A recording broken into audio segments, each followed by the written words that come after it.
Isa rin ba kayo sa nagkaroon ng unoriginal content? Yung tipong halos binura nyo na lahat ang mga content nyo, pero wala pa din, naandun pa rin yung unoriginal content sa monetization nyo.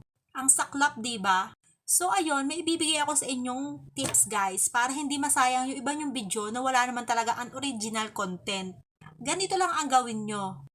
Sa araw-araw po na mag-upload kayo, lagi nyo po i-check ang ating monetization.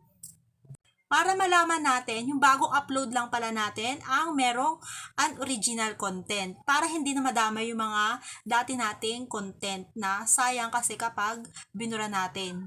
At isa pang tip sa pag-upload guys or paggagawa ng video, huwag tayo masyadong maglagay ng mga overlay. At kung maglalagay man tayo ng mga overlay or music, dapat dun sa pinag-e-editan natin ng ating video. So, ayun lang guys. At kung nagustuhan nyo itong video ko at nakatulong sa inyo,